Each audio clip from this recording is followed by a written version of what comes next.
তুমি কি জানো মেন্টালি স্ট্রং হওয়ার মানে কি? 1914 সালে টমাস আলভা এডিসনের ফ্যাক্টরিতে আগুন লেগে পুরো ফ্যাক্টরি জ্বলে পুড়ে বরবাদ হয়ে গিয়েছিল। আগুনের তীব্রতা এত বেশি ছিল যে সেখানে আর কোনো কিছুই অবশিষ্ট ছিল না। প্রায় 23 মিলিয়ন ডলারের মতো লোকসান হয়েছিল। আর এই পুরো ঘটনাটা যখন তিনি জানতে পারলেন তখন তিনি এমন একটি মন্তব্য করেছিলেন যা সবাইকে একদম অবাক করে দিয়েছিল। আচ্ছা, তুমি কি জানো সেদিন তিনি কি বলেছিলেন? তিনি বলেছিলেন, থ্যাংক গড, এতদিন ধরে আমি যে ভুলগুলো করে আসছিলাম সেগুলো সব আগুনে পুড়ে গিয়েছে।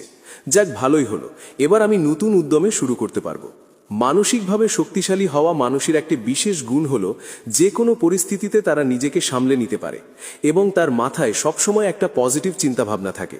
কিন্তু ফ্যাক্ট হলো কোনো ব্যক্তি শুরু থেকেই নিজেকে মানসিকভাবে শক্তিশালী করতে পারে না।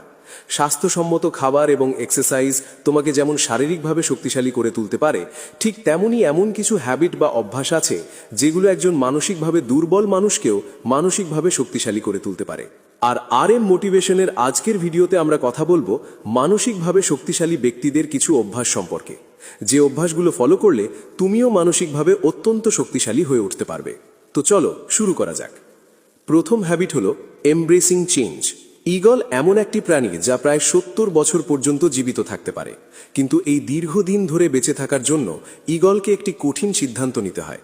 কারণ 40 বছর ধরে বেঁচে থাকার পর ঈগলের পায়ের নখগুলো খুব বেশি শক্তিশালী থাকে না, যেগুলোর মাধ্যমে সে শিকার ধরতে পারবে।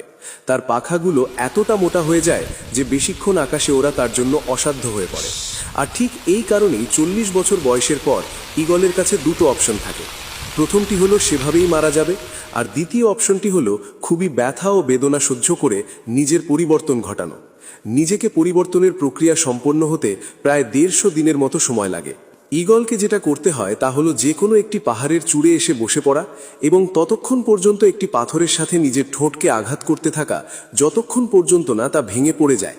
আর তার এই ঠোঁট ভেঙে পড়ে যাওয়ার পর তাকে ততদিন পর্যন্ত অপেক্ষা করতে হয় যতদিন না একটি নতুন ঠোঁট গজায়।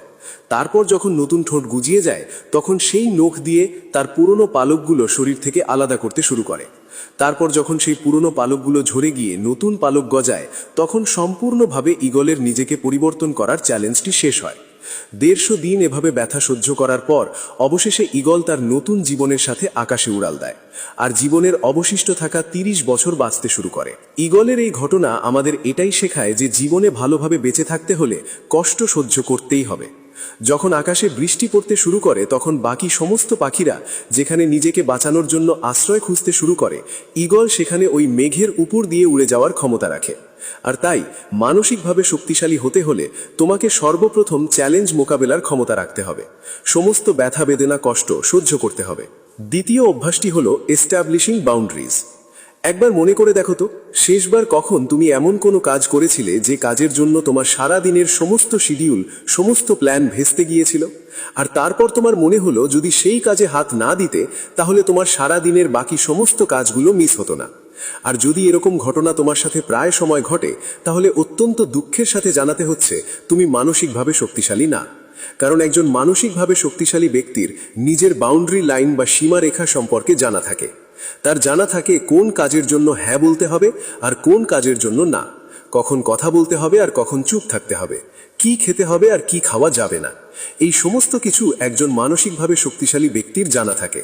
অর্থাৎ মানসিকভাবে শক্তিশালী একজন ব্যক্তি অনেক বেশি সিলেক্টিভ হয়। তৃতীয় অভ্যাসে আমরা কথা বলবো পাওয়ার অফ স্যাক্রিফাইস সম্পর্কে। হিউম্যান সাইকোলজি সম্পর্কে যারা খোঁজ খবর রাখে তারা জানে যে স্যাক্রিফাইস মানুষকে স্থির করে, স্থিরতা মানুষকে শক্ত করে। একজন মানুষ যখন নিজেকে শক্ত করে তুলতে পারে তখন সে অনেক বেশি পাওয়ারফুল হয়। আর যখন কোনো ব্যক্তি পাওয়ারফুল হয়ে উঠতে পারে তখন সে তার উদ্দেশ্যটাও খুব ভালোভাবে বুঝে উঠতে পারে। এটার একটা উদাহরণ হতে পারে বিরাট কোহলি। 2016 সালে আমি একটা আর্টিকেল পড়েছিলাম যেখানে লেখা ছিল বিরাট কোহলি অনেক বেশি মাত্রায় খাওয়া দাওয়া করে। বিরিয়ানি, চিকেন রোল, কাবাব এই সমস্ত খাবার ছিল তার খুব বেশি পছন্দ। কিন্তু বর্তমানে সেই বিরাট কোহলির খাবারের তালিকা একদমই আলাদা। সেই খাবারে বিরিয়ানি কিংবা চিকেন রোল তো দূরের কথা, কফিতে চিনি পর্যন্ত নেই। ডিসিপ্লিন আর স্যাক্রিফাইস তার জীবনের অন্যতম সেরা সঙ্গী। অর্থাৎ স্যাক্রিফাইস ছাড়া তুমি তোমার জীবনের কোনো উদ্দেশ্যই পূরণ করতে পারবে না। হতে পারে সেই স্যাক্রিফাইস কোনো বাজে অভ্যাস, খাবার দাবার কিংবা তোমার লাইফস্টাইল। আর মেন্টালি স্ট্রং ব্যক্তিরা কখনোই স্যাক্রিফাইস করার কথা শুনে পিছু হটে না। এবার কথা বলবো আজকের ভিডিওর সর্বশেষ অভ্যাস নিয়ে, আর তা হলো সেলফ লাভ বা নিজেকে ভালোবাসা। একবার একজন লোক নিজের অফিসে যায়। তো অফিসে গিয়ে তিনি তার অফিসে নতুন একটি ছেলেকে দেখতে পেলেন। ছেলেটা দেখতেও খুব অ্যাট্রাক্টিভ এবং স্মার্ট ছিল। লোকটি মনে করেছিল যে ছেলেটি হয়তো তাদের অফিসে নতুন জয়েন করেছে। কিন্তু যখন সেই লোকটি অফিসের মিটিং রুমে গিয়ে পৌঁছলো, তখন আবার তিনি ওই ছেলেটিকে দেখতে পেলেন।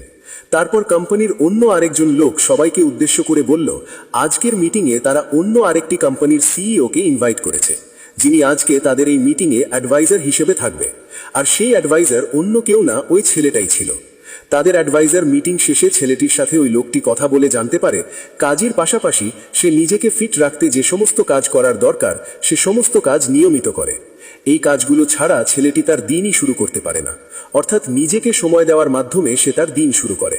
আর যখন কোনো ব্যক্তি নিজেকে ভালোবাসতে শিখবে, তখন শারীরিক ও মানসিকভাবে সে সুখী অনুভব করবে। তাই মানসিকভাবে শক্তিশালী হওয়ার খুব কার্যকরী একটি হ্যাবিট হলো সেলফ লাভ। বন্ধুরা, এগুলোই ছিল সেই হ্যাবিট যেগুলো একজন মানসিকভাবে শক্তিশালী ব্যক্তি ফলো করে। যদি তুমি নিজেকে মানসিকভাবে শক্তিশালী করে তুলতে চাও, তাহলে ফলো করতে পারো এই হ্যাবিটগুলিকে। ভিডিওটি ভালো লাগলে একটি লাইক করতে পারো, শেয়ার করতে পারো তোমার সমস্ত বন্ধুদের সাথে। আজকের মতো এখানেই বিদায় নিচ্ছি। দেখা হচ্ছে পরবর্তী ভিডিওতে। ততক্ষণ পর্যন্ত সাবস্ক্রাইব করে RM মোটিভেশনের সাথেই থাকো। Thanks for watching.